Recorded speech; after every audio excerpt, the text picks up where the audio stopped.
Na naše prizorišče znova vabim direktorja Centra Republike Slovenije za poklicno izobraževanje, magistra Gregorja Mohorčiča.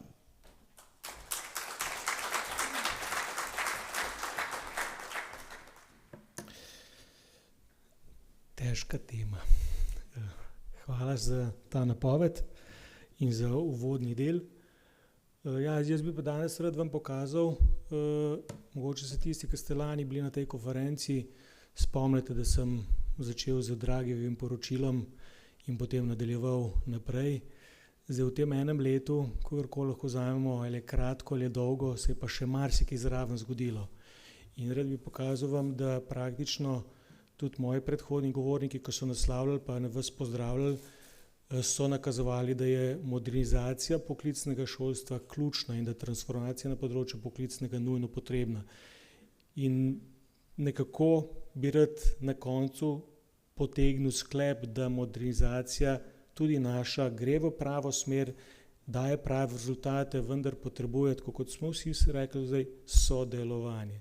Brez tega sodelovanja so lahko vsi ti dokumenti samo lep papir, lepo zloženi, če pa tega ne bomo udejanili, potem pa tudi sprememb oziroma tisto, kar si želimo, ne bo uspelo.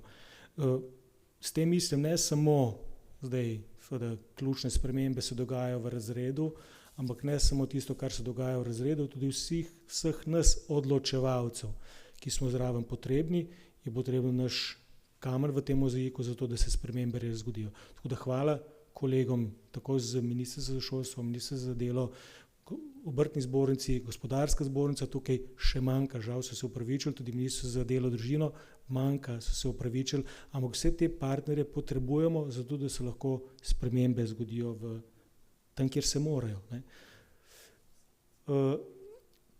Tole so vsi dokumenti, ki so v zadnjem letu nastali. Ne bom vse omenjal, rad bi sem ključne, bistvene stvari potegnil iz vseh teh dokumentov, ki nekako naslavljajo poklicno in strokovno izobraževanje.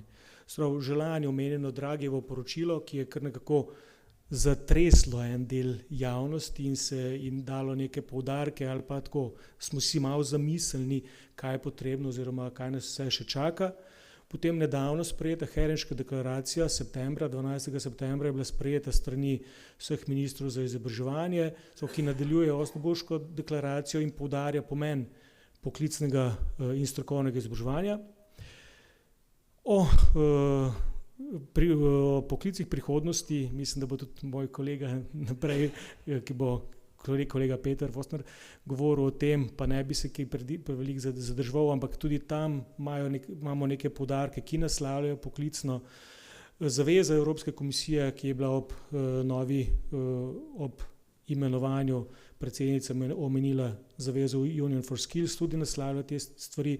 Potem pa dokument od CDFOP-a ob 50-letnici, letos je tudi CDFOP praznoval 50-letnico svojega delovanja, kar nekaj zanimivih obletnic letos in naslavlja, kako naj premaknemo to področje poklicnega in strokovnega izobraževanja in nazadnje tudi naš program vzgoje in izobraževanja naslavlja en del poklicno šolstvo. Zdaj na hitro pogledamo, priznam, to so presojnice od lani, samo toliko, da si malo spomnimo, kaj je vse to potekalo oziroma kako je bilo. 25% zaposlenih delodajalcev težko najde delovno silo. To je kar velik problem, če na drugi strani gledamo gospodarstvo, ki rabi, nujno potrebuje te delovne sile. Tisto, kar pa nas skrbi, tudi na področju šolstva, da je 3/4 teh sploh nima ustreznih veščin, če lahko tako rečem. Pa ne samo tile, ki zdaj prihajajo v sistem izobraževanja, tudi kasneje odrasli. Kaj in kako narediti s temi 3/4, da bojo dosegli ustrezne veščine. Kot je bilo pa že omenjeno, je pa svet čedalje bolj hiti in drvi. Če se spomnim, lani ni bilo skoraj na tej konferenci nobenega govora o umetni inteligenci. In kar naenkrat je pa to ratal boom in praktično na vsakem koraku govorimo o tem, kako nas bo se to rešilo in tako naprej. Potem imamo demografske spremembe, ki nam niso naklonjene. Demografija dela tudi v našem sistemu najbolj polne generacije z 34 tisoč otroki, z otroci so danes prepolovljene, se pravi generacije, ki prihajajo, so močne 17 tisoč. Zdaj, šolski sistem bo zmogel, ampak jaz se sprašujem, kako bo gospodarstvo zmoglo s pol manj, če ne drugače, kot da bo treba na drugačen način začeti delati z drugačnimi kompetencami. In seveda, kar je značilno, trend upadanja delovne sile, manj nas bo, kot sem to že omenil. Še vedno, dragi, v poročilo, skoraj polovica jih nima razvitih osnovnih digitalnih veščin, a umetna inteligenca na veliko drvi v naš sistem in vse pore. Zdaj, seveda, najlažje je vpisati nek prompt in potem nekaj ven dobiti. Težko je pa, oziroma upam pa, da razumemo tisto, kar je prišlo ven, ne? Oziroma kako razumemo. Ne? Se pravi, tisto, kar je bilo že večkrat omenjeno, prehod, zeleni in digitalni prehod sta nujno potrebna in tukaj je veliko pomanjkanje delovnih mest in tisto ne nazadnje, kar tudi je omenjeno, da rezultati v tem delu Evrope na področju osnovnih znanj branja, bralne pismenosti, matematične pismenosti, naravoslovne pismenosti padejo v primerjavi z drugimi deli sveta, drugi deli sveta pa tudi razmišljajo oziroma delajo na področju šolstva zagotovo. Helsinška deklaracija ima kar nekaj sklopov takih, mogoče sem te ključne omenim, pa tudi že omenjeno bilo, privlačnost, ključnost in enakovrednost. Zavzema se, poklicno šolstvo se mora zavzemati, da so učitelji, mentori, da je ta poklic privlačen, da se bomo radi odločili tudi za poklic učitelja, za učiti poklicatelja v strokovnih šolah. Potem za razvoj programov, dvig kakovosti, predvsem danes že omenjeno večkrat vajnost, sodelovanje s podjetji, praktično usposabljanje delom, praktično izobraževanje, promocija omenjena, se pravi v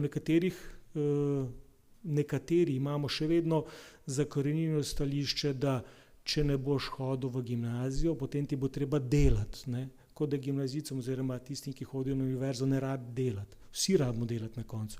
Ne? Tako da jaz mislim, da te paradigme nekatere, kjer se mladi odločajo pri svojih 15-16 letih skupaj s starši, da je ključno, da jih opremimo z vsemi informacijami. In tukaj tudi, danes sicer govora o projektu modernizacija poklicnega šolstva, tukaj tudi Center za poklicno izobraževanje skrbi za enim velikim projektom, mimo po domače rečemo SOPSI, spodbujanje odličnosti, tako kot je bilo že od kolega Lampergerja omenjeno, tudi poklici lahko izkažejo svojo odličnost in svojo vrhunskost v svojem delu in na ta način hočemo tudi ta del promovirati, da se ozavesti vse to. In seveda ne nazadnje odprava stereotipov. Septembra smo našo delegacijo Slovenija Skills peljali na evropsko tekmovanje Euroskills, World Skills Europe, kjer smo dobili 5 medalj in 1 bronasto medaljo, odlično po številu vlaganj, ampak recimo zmagala v veščini težkih motoriziranih strojev ali tovornjakov, avtobusov, je zmagala ena deklica iz Švice, kar pomeni, da je premagala vseh tistih fantov in je res se odlično odrezala. Tako ni danes več takih poklicov, ki ne bi bili za obe, so lahko mogoče samo drugačne. Zdaj, odprava teh stereotipov in zagotavljanje enakih pogojev, tudi naloga nas vseh. Helsinška deklaracija omenja tudi veliko povezavo z gospodarstvom. Sodelovanje gospodarstva in šolstva je nujno potrebna vključenost vseh socialnih partnerjev. Večkrat, bom kar kritičen, imamo to samo na papirju napisano. Ko pa pride to v realnost, pa se ta sodelovanje marsikdaj umanjka. In tle bi si res želeli eno dobrega sodelovanja, ker ne nazadnje, to je investicija, kot sem na začetku rekel, ne pa strošek. Vsak tako sodelovanje tudi v podjetju čez oblike, kot so PUT, praktično usposabljanje delo, nosijo neke posledice, da promoviramo poklic, hkrati ga opremljamo z veščinami, ki so na samem delovnem mestu. Da so potrebne poleg poklicnih kompetenc tudi ostale kompetence, digitalne, trajnostne kompetence, bralna pismenost, matematične, vse to je potrebno ob teh poklicnih kompetencah. Tako da ne boste mislili, da gremo zdaj samo v poklicno. poklicni del in seveda digitalizacija oziroma umetna inteligenca, ki nam trka na velika vrata, kako kritičen odnos do tega, opremljanje udeležencev, tudi učiteljev in kje so tista meja, kar je nujno potrebno in kaj ni nujno potrebno. Izzivi World Education Forum svetovno se bo se znali preveliti. Je izdal tudi tole poročilo in tudi iz leta 2025. Vse, kar vam navajam, je danes, trenutno, oziroma danes, letos objavljeno, ki tudi poudarja isto, pomanjkanje ustreznih spretnosti, skills gap. Spravo tisto, kar se na trgu dogaja, da je pomanjkanje teh veščin, nekako podobno, če pogledate, podobni zapisi so v vseh teh dokumentih. Spravo podobno isto nastavlja, s tem, da ta dodaja še en večji del, ki je bilo pa danes tudi že omenjeno v nagovoru, makroekonomski trendi, ki so prisotni, predvsem geopolitična situacija, ki je na marsikakšno stvar, nam rekel, zakomplicirala, ampak spremenila, način delovanja in tako naprej, pretok kadrov, če lahko tako rečem, pomanjkanje kadrov ali pa da naši odhajajo, na nek način na strukturo zaposlovanja in seveda tisto, kar omenja je, da tudi to poročilo omenja pomanjkanje digitalne pedagogike, neenak dostop do digitalne opreme nazadnje in pa nekaj, kar se tudi tukaj pojavlja, potreba po mikrokvalifikacijah, hitrejših odzivih za trgu dela, hitrejše ovrednotenje dela, znanja in tako naprej. In tudi v tem segmentu na CPI-ju delamo, res da bolj premišljeno in hočemo res sistemsko uvesti stvari, zato da bo potem dolgoročno lahko dobro živele. 50 let organizacije CDFOP je tudi praznoval z pomembnim dokumentom, ki tudi naslavlja poklicno in strokovno izobraževanje. In tukaj seveda omenja dostopnost, omenja več smerne poti vstopa v poklicno izobraževanje, ne samo skozi klasično izobraževanje, vendar tudi skozi vajeništvo, skozi odrasle, vračanje odraslih nazaj, izobraževanje večkrat omenja, posledica pa je zagotovo spremembe potreb na samem trgu dela. Kar želi poudariti je vključenost, povečanje raznolikosti udeležencev, različni udeleženci prihajajo nazaj v sistem, preprečevanje marginaliziranih skupin, ranljivih skupin, tukaj da eno krepitev temu segmentu in pa seveda orodja za digitalno personalizacijo. Omenja, nam rekel, da drugi dokumenti ne omenjajo, ampak prvič izpostavlja posebej temo kakovosti v poklicnem in strokovnem izobraževanju. Ne kakovosti samo deklarativno, ampak da skozi procese v zagotavljanju kakovosti skrbimo za povratno informacijo in dvig kakovosti na celem nivoju. Na nek način tudi skozi, tako kot je bilo že omenjeno, mikrokvalifikacije, kvalifikacije, raznih certifikatov, ki bi jih država kot taka upeljala, seveda z namenom prenosljivosti, uporabnosti, prenosljivosti za boljši odziv na trg dela. Spodbuja tudi inovacije, vseživljenjsko učenje. Tukaj sem prvič zaznal pojem vsestransko učenje. Se pravi, ne samo vseživljenjsko, ampak da se nekako bolj splošno usmerjen, če lahko tako rečem, ali pa bolj, da imaš tudi iz različnih področij znanja in veščine in pa tisto, kar je bilo že omenjeno, privlačnost. Včasih se v kakšnih sistemih da opaziti, da nekako tekmujemo med akademskim in poklicnim, ampak tukaj ne gre za tekmovanje, tukaj bi moralo iti za sodelovanje obeh. Oba sta pomembna. Res je, da je v poklicnem šolstvu 2/3 naših dijakov in da je to na nek način temelj vsega tega, ampak mi pa glavno, tako kot je bilo že omenjeno, rabimo strokovnjake, rabimo raziskovalce, rabimo visoko usposobljen kader za inovativnost in tako naprej, ampak ne pozabimo, da so tudi na tem področju lahko dobre in odlične inovacije. In ko tole skupaj povzamete vse te dokumente, pridejo neka celostna področja, ki nekako naslavljajo skupno strategijo, če lahko tako rečem. To sem se malo poigral in sem vzel iz različnih teh dokumentov te skupne strategije. So eno veliko področje je zeleni in digitalni prehod. So tisto, kar naslavljajo vsi dokumenti, kompetenčno zasnovane programe, želijo to integracijo programe na razne načine skozi razne oblike. Potem veliko področje je fleksibilni učni sistemi, priznavanje vseh oblik učenja, neformalno, formalno, skozi modulizacijo, skozi odprti kurikul, mikrodokazila na nek način. Vsi sistemi se trudijo temu dati eno večjo težo. Nenazadnje velika tema učitelji, ne samo pomanjkanje, pa vsi učitelji in strokovni kadri, ki so tukaj pomembni, ne samo pomanjkanje, ampak tudi potrebna strokovna usposobljenost. Se pravi, skrb za strokovno usposobljenost teh kadrov.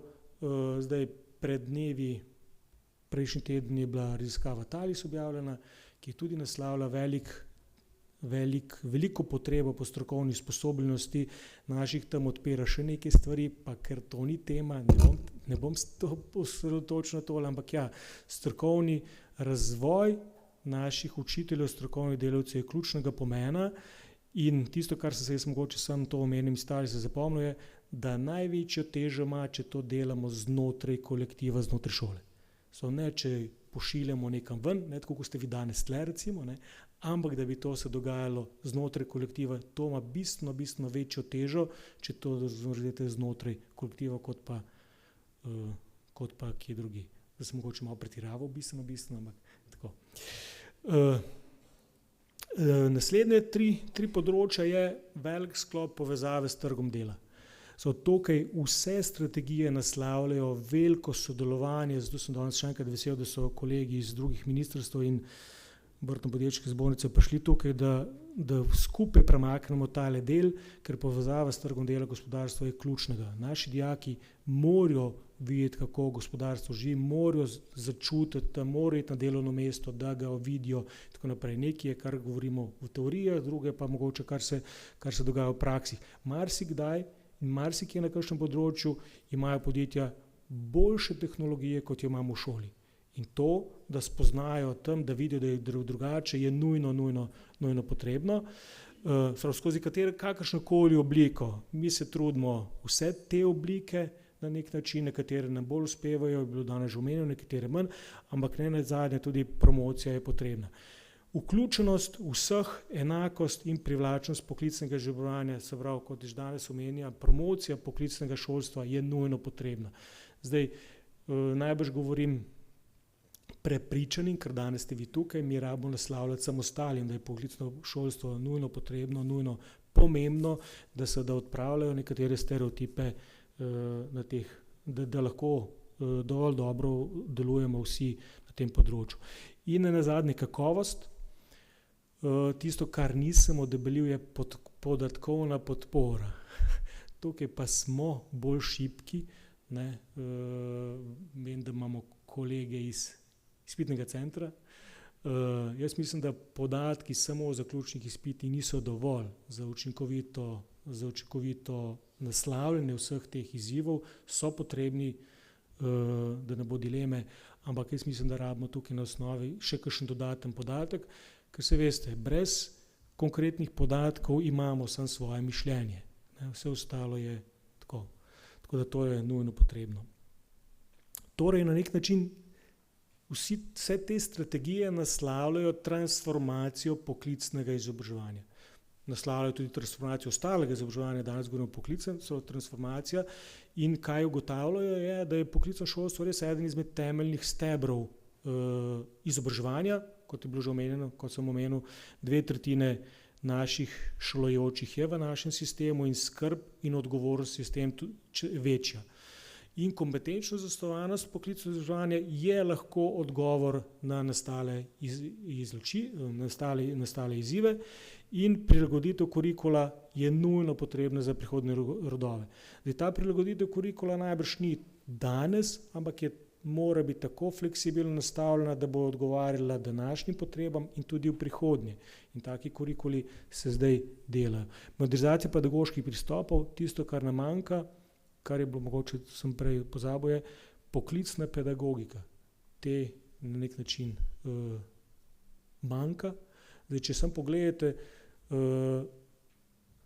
koga vse lahko povabimo kot strokovnjake, da govorijo na konferencah o poklicnem šolstvu, je teh malo v primerjavi z splošnim šolstvom. Tako da je nujno potrebno tudi vzgoja na tem ali pa sodelovanje na tem področju. Krepitev povezanosti s gospodarstvom, zeleni prehod, vseživljenjsko učenje in večja prilagodljivost, odpornost. In kdo je odgovor na vse te vprašanja, na vse to transformacijo? Mi na Centru za poklicno izobraževanje mislimo, da je to kar naš projekt. Ta projekt, ko bom pa vam pokazal, kaj vse naslavlja, mogoče tudi niste v vseh naših usposabljenih sodelovanjih videli, kaj projekt modernizacije vse naslavlja in kaj vse odpira kot tak, zato da lahko vse tiste strateške dokumente udejanjimo. Tako da na nek način lahko rečemo, da vsi tisti strateški dokumenti, ki naslavljajo določene probleme, izzive, se skozi projekt modernizacija že udejanjajo. Nekdo je bil pred mano tako pameten, da je to že vse predvidel. Ker ta projekt je že v leta 2022, jaz sem na centru kasneje, tako da so kolegi, imamo dovolj strokovnjakov, ki so vse to na nek način predvideli.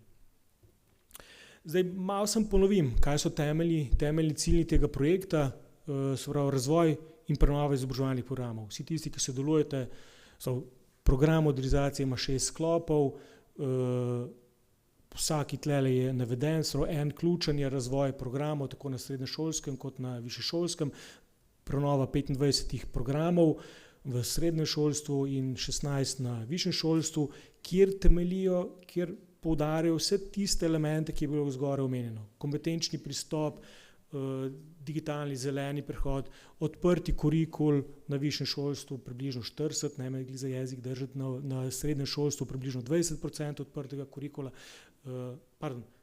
Potem še pri delodajalcih put smo nekako iz starih izhodišč končno potrdili, da je 8 tednov praktično usposabljanje z delom, kar vse naslavljajo, vse tiste strategije, da je nujno potrebno povezovanje z gospodarstvom. Če imamo mi slabo realizacijo, to ne sme biti problem v programu, ampak v nujnost našega sodelovanja, da to izpeljemo. Potem imamo načrtovanje izvajanje programov, se pravi tukaj je sodelovanje, kako zdaj te realizirane programe udejanjati v samem šolskem prostoru. Sodelovanje direktorjev. In če se spomnite, lani smo imeli konferenco z naslovom vodenje, ključen dejavnik, ključni element, ki odpira vrata šolam sprememb, je direktor ravnatelj. Razumem, da je tudi hišnik pa vratar, ampak direktor ravnatelj vsebinsko podpre ali ne podpre. To je nujno potrebno, tako da je tak sistem za nas še toliko pomemben, da ravnatelji, direktorji z nami sodelujete pri uvajanju oziroma pri načrtovanju izvajanja teh programov. Potem imamo eno veliko področje vajeništva in praktično usposabljanje z delom, tisto, kar strategije tudi naslavljajo, želimo pogledati, okrepiti, naredili smo par analiz, par usmeritev, ki bojo kasneje pokazane, zato da dovolj dobro podpremo strokovno v nadaljevanju te ustrezne potrebe. Digitalizacija samih procesov, tukaj je digitalizacija o PUD-u govora v 2 programih, kjer smo razvili priporočila in tudi hkrati naredili eno aplikacijo, kar se tega tiče. Razvoj višjega šolstva danes ne bomo konkretizirali, ker imajo kolegi svojo konferenco, kjer bo to večkrat predstavljeno, in pa zadnji sklop je pa aktivnost današnja, organizacija dogodkov. Časovnica, že od leta 2023, ko so začel ta projekt, praktično vse to je realizirano v teh sklopih, v prvih oziroma v različnih kvartalih. Označil sem z rdečo tisto, kar je naslavljala skupna strategija. Se pravi, izdelana analiza odprtega kurikula, tudi strategija je naslavljala odprtost, dostopnost, različne oblike dela. Potem digitalno opremljene učne mest, tudi digitalizacija, umetna inteligenca je tudi tisto so naslavljali. to boste itak dobili, imate čas potem to doma prebrati, ampak sem rdeče. Potem imamo spodaj študija prenove programov srednjega šolstva, kjer smo študija izvedljivosti, študija za prenovo, kjer smo na koncu vpeljali digitalne in zelene kompetence, ter tudi vse ostale ključne kompetence, ki so se naslavljale. Narejeno so bile izhodišča za pripravo izobraževalnih programov, kjer so vse tiste strateške dokumente ponotranjile in jih zapisali. Še enkrat, res je, to so izhodišča, katalogi, to so papirji, dokumenti. Tisto, kar potrebujemo, je vpeljava vseh teh stvari v sam sistem. Poročilo o rezultatu evalvacije obstoječega sistema vajeništva je bilo tudi narejena tukaj poleg samega poročila, tudi nekateri nastavki, ki govorijo v plus, oziroma kaj bo trebno še spremeniti. Res je, da je bilo omenjeno, da je vajeniških pogodb več kot pretekla leta, vendar vseeno se moramo vsi dovolj potruditi, da bo tega še več, ker so nekako neke črne lise. So področja, kjer vajeništvo zelo dobro uspeva, in so področja, kjer vajeništva praktično ni. Zdaj, ključno je, da se vprašamo, zakaj ga ni. Ali je problem v sodelovanju, ali v delovnih mestih, ali v šolskem sistemu. Te stvari so ključne za to, da odpremo oziroma da naslovimo tudi ta del vprašanj. Potem praktično usposabljanje z delom na delovnem mestu, digitalno podprt model, ki omogoča lažjo spremljanje in hkrati evalviranje. Nam je tudi cilj ne samo, da dijak, kot je mnogokrat rečeno, pride na usposabljanje na delovno mesto in da ne dobi metlo in konča z metlo, ampak da res je usposobljen za tiste kompetence, za kar on dela.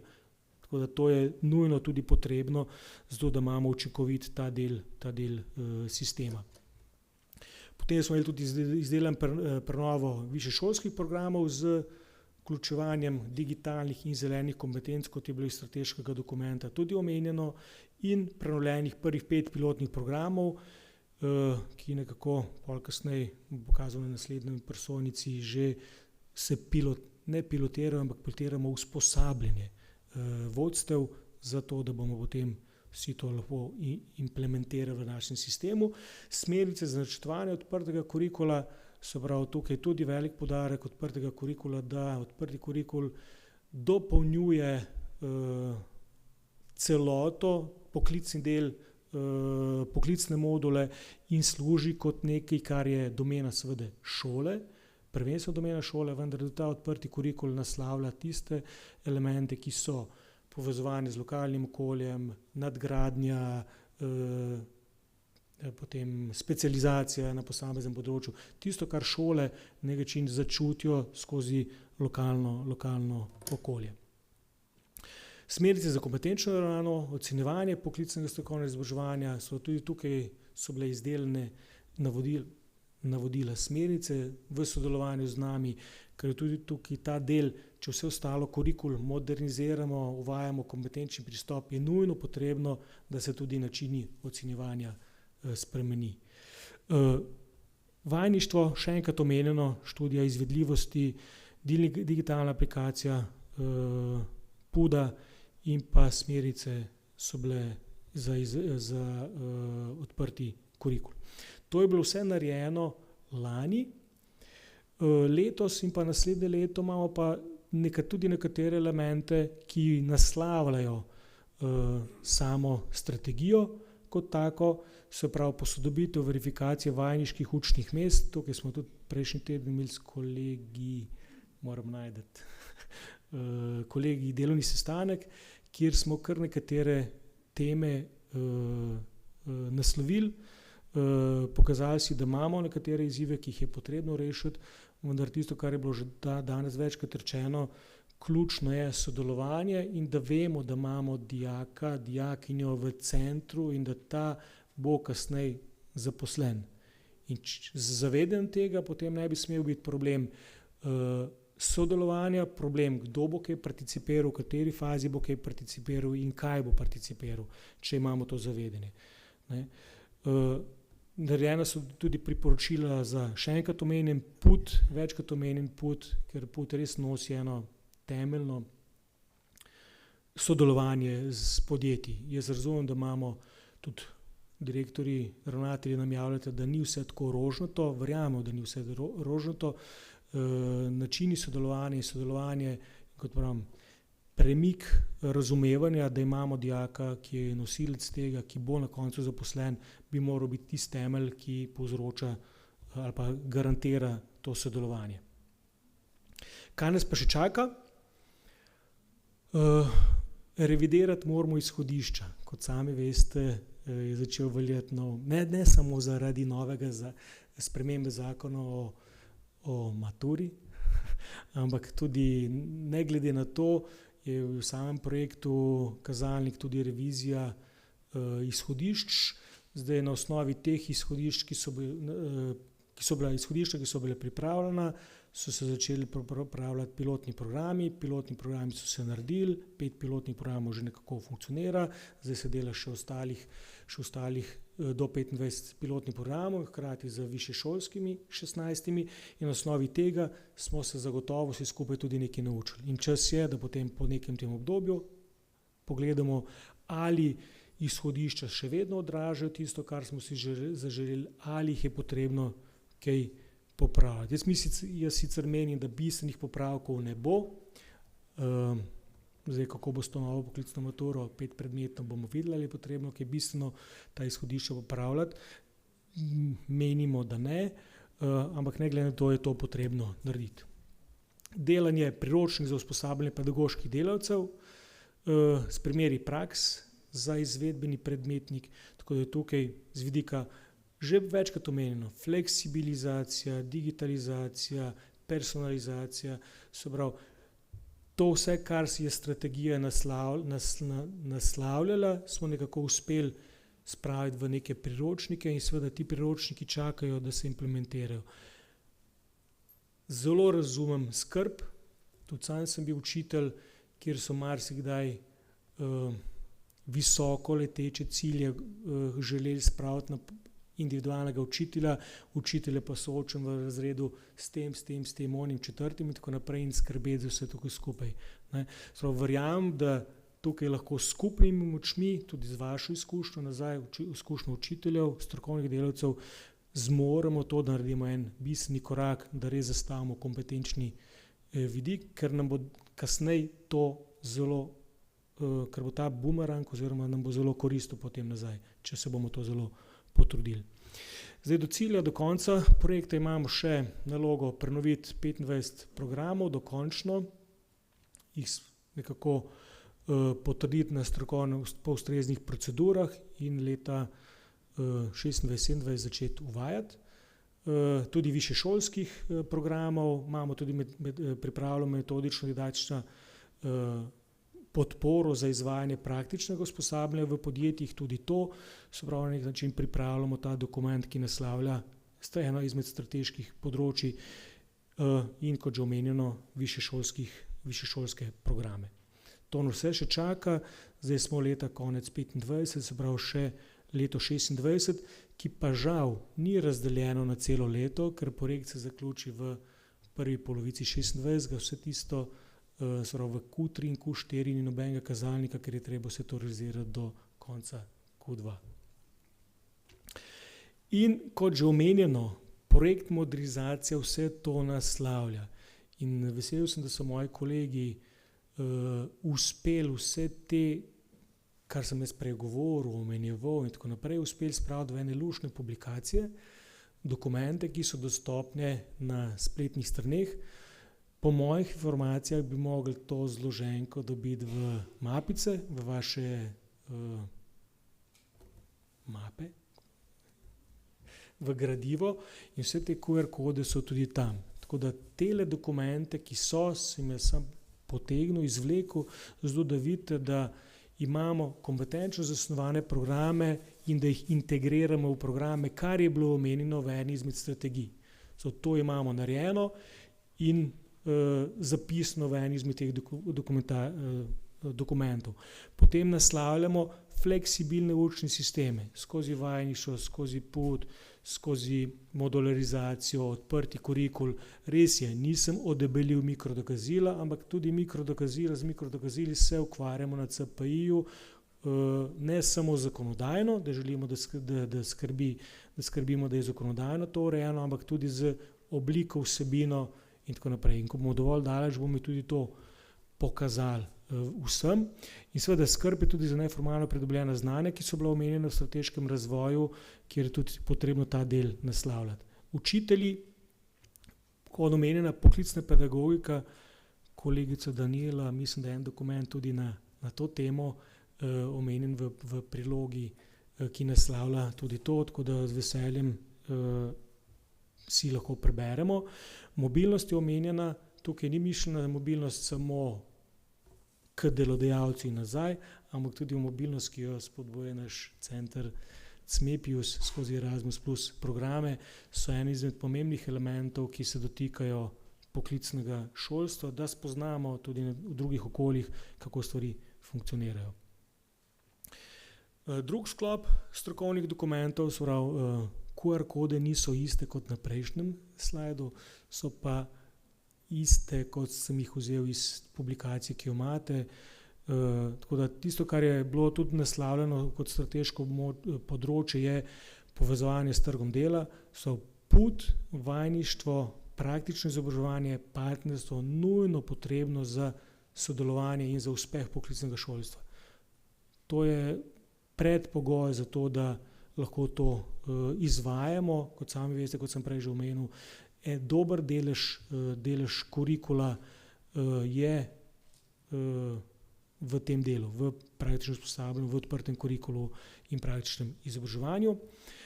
Drug velik sklop je vključenost, kjer sicer vključenost enakost pravičnost ni predmet tega posveta, niti ni predmet tega projekta. Za ta del imamo projekt SOPSI, spodbujanje odličnosti in skozi različne promocijske aktivnosti, sodelovanje z GZS-jem, sodelovanje z OIS-jem, skozi ulico Obrti na Mosu, na informativi, po raznih sejmih, promoviramo različne poklicne dejavnosti. Kot sem rekel, tudi našo ekipo smo peljali na World Skills Europe, kjer smo po moji oceni dosegli zelo dobre rezultate in odpravljamo te stereotipe, ki včasih veljajo, pa ne samo ženski, moški poklici, ampak stereotipi tudi, da kakšni poklici niso dovolj dobri za te visoko usposobljene in tako naprej. Torej, tudi odličnost, tudi potrebna znanja so potrebna v poklicih, v poklicnem šolstvu. In kot sem rekel, kakovost ena tema, kjer mi na CPI upeljamo to skozi en drug projekt, EKVET, mreženje šol za kakovost. Tukaj vseeno spodbujam šole, da se vključijo ta del, ker je tisto, kar je ključno pomembno, je, da vemo, kaj delate in ali delate prav, ali delate kakovostno, nujno potrebno povratna informacija. Če tega ne veste, potem sam veste, da delate. Ne? Tako ko je hodim, upam, da vemo, da hodimo v pravo smer. Tako nekako. Vse te dokumente imate tudi na naši spletni strani, izluščeni so res samo najnujnejši. Na spletni strani modernizacije imate še bistveno več dokumentov, ki naslavljajo vse tiste strateške usmeritve, ki sem jih prej na začetku omenil. Kako pa naprej? Ja, že večkrat omenjeno, nujno bo potrebno implementirati te programe. Če jih ne bomo spravili v realnost, potem bomo imeli spet en lep dokument, super bo, pohvalili se bomo do vseh poročil, do Evropske komisije, do raznih tistih, ki od nas zahtevajo poročila, vse bomo nanizali, reformo v Sloveniji smo imeli, implementirali pa ne bomo. Tako da nujno potrebno je tukaj sodelovanje vseh. Če tega ne bo, potem jaz upam, da to ni samo stvar šolstva, ker šole se večkrat soočajo tudi s težavami pri gospodarstvu, iskanje pravih podjetij, kje bojo naši otroci imeli poda in prvenstveno problemi potem druge in tako naprej. Tako da ključno, nujno je sodelovanje. Jaz mislim, da bi se morali tudi na višjih nivojih zavedati, da brez tega sodelovanja praktično ni uspeha našega poklicnega šolstva.